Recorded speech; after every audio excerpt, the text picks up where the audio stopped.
Hello everyone, we are back with another good question. So in this question, we've been given a function. So we call it a rotate function. So what it does is like that function basically multiplies an element with its index. So and we have to sum it all, like 0 is multiplied by 0th element, 1 is multiplied by 1th element, and so on and so forth, and we add all of them. So this is, let's say, f0. Okay, so in the next f1, what we'll do is we'll rotate the array or the list once. Like 6 will come to the first position and 432 will be shifted to next positions, and again we'll have to multiply the index with that element. So you can see the value, like plus 0 is multiplied by 4, 1 to 3, 2 to 2, and 3 to 6, and we get the sum as 25.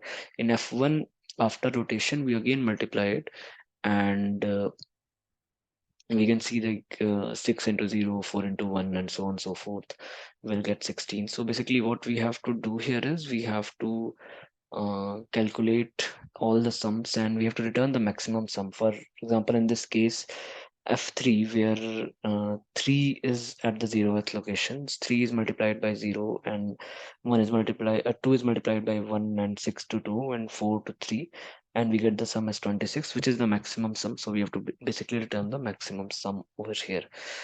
So basically what we have to do, there is again a very simple approach to this, in which we can run couple of like two loops in a nested manner, and we can calculate this. So it will go like this. Like for in the first loop, I will go up till n, and in the second loop, basically we'll be multiplying the index with each of them. So yeah, we are not discussing that solution because the complexity will go up till order of n square, and this question doesn't allow it.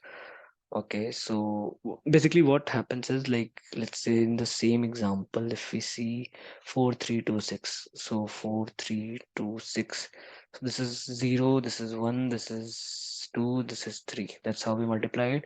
In the next iteration, will not rotate or anything, will not change any index, but will just rotate the number with which it is multiplied: 2, 3, and 0. See, so 0 basically 6 came at the first index, so 0, 1, 2, 3. Then again in the next iteration it will be in this way: 4 will multiply it by 2, and this will multiply by 3, and this will go to the 0th location, and this will go to the first index. So 0, 1, 2, 3, and we'll have to multiply it. So this is how it will continue, and there's one more rotation possible, in which 4 will assume third index, and we can go on like this. So you can see, like, this is a nested loop of two variables that will basically, one will iterate over n, and the other one uh, other one will be multiplying the index one by one to all the respective elements. So that's one scenario, but we have a better solution to this, in which we can use the previous sum to calculate the current sum. So what we do here is, so again we'll take the same example, 4326, and in this scenario, 0, 1, 2, 3. This is the original position. So what we'll do is we'll sum it up. Or maybe one thing we can see from the previous solution itself. So you can see, like, in every situation, we are seeing that the index for each element is increasing by 1. So here 4 was 0, then it went to 1, then it went to 2, and next up it will go to 3. Okay, so that's how it will go. 3 was 1, then it will go to 2, then it will go to 3, and once it reaches to n minus 1, 3 will be 0. Okay, so 2 started from 2, 3, 0. It came back to 0 because it already reached 3, 0, and now 2 will be 1. And 6 will started from 3, 0, 1. 6 will go to 2. So we see that for all the elements except 1, the index is increasing. So and it is decreasing for the element which already reached n minus 1. So everything which reached 3, it for the next iteration it became 0.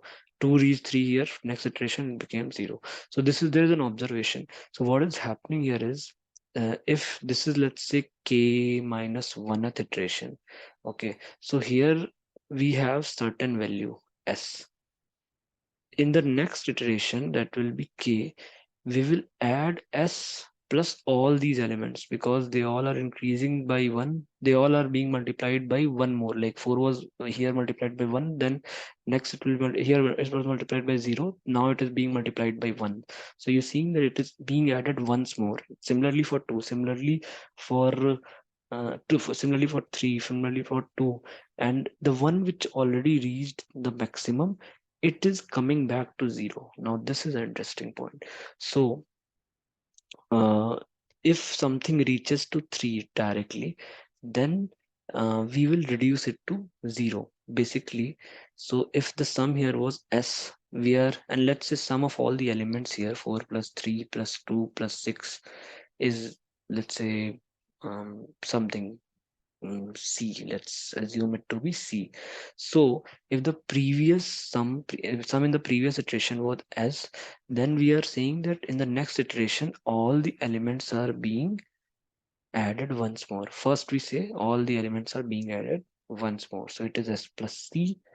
And then we are also seeing that no, not all the elements are being added once, but there is one element which is also being subtracted.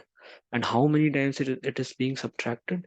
It is from the previous, it was 3, so we had 3 into 6 extra numbers in this sum. You're getting my point here. 6 was multiplied by 3, and it was being added to all the values. So s had 3 into 6 extra value.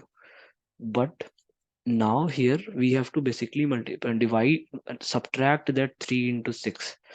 We have to subtract that 3 into 6. But there is one more catch. While we are adding c, while we are adding the sum of all the elements, we are adding 6 once more. We are adding 6 once more.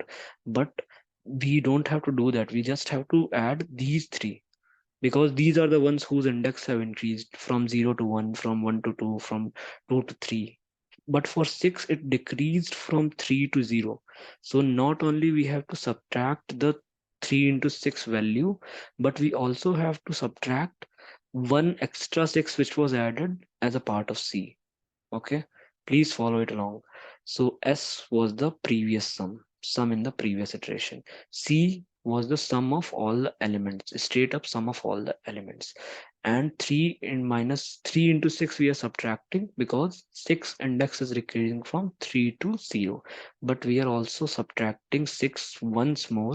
We have to subtract it once more, because in C there was 1 6 already included. So basically this should not be 3, this should be 4. 4 into 6.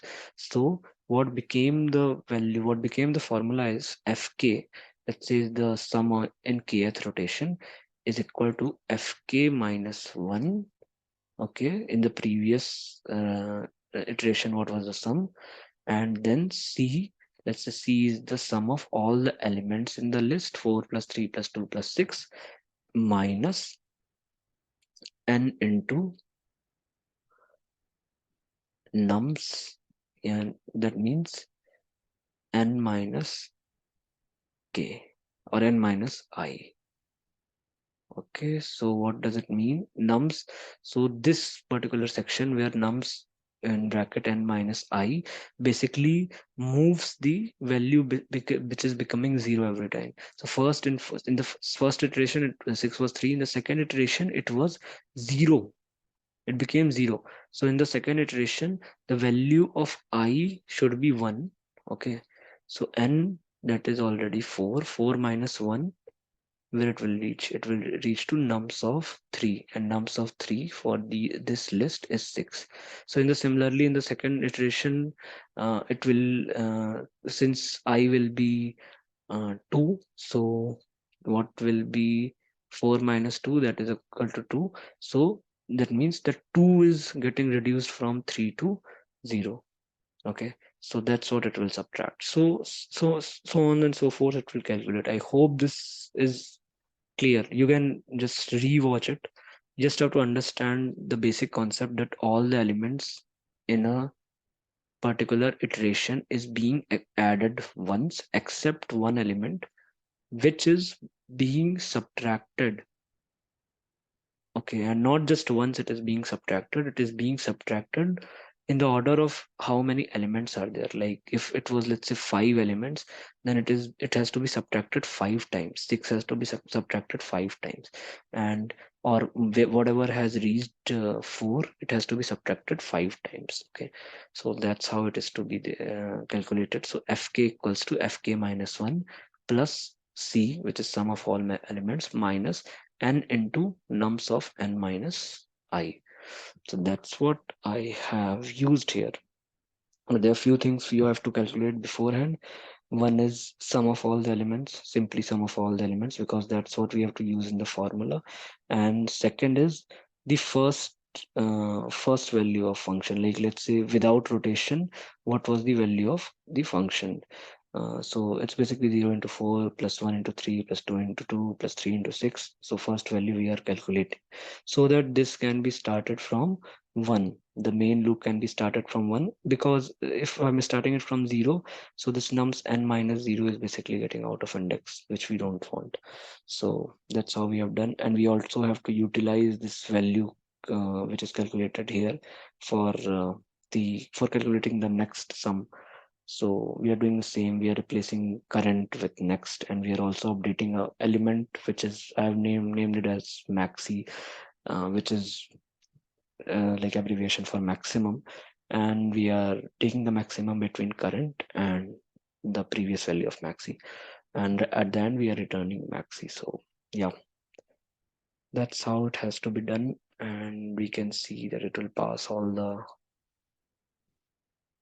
test cases. Yeah, previously it was beating 80% of the solutions, but yeah, we know there is problem with that. So yeah, thanks a lot, and yeah, please rewatch it if it is a little confusing. This is basically depending on maths, and yeah, less amount of code or code related knowledge required, but more of maths related knowledge required. So yeah, that's there. Thank you.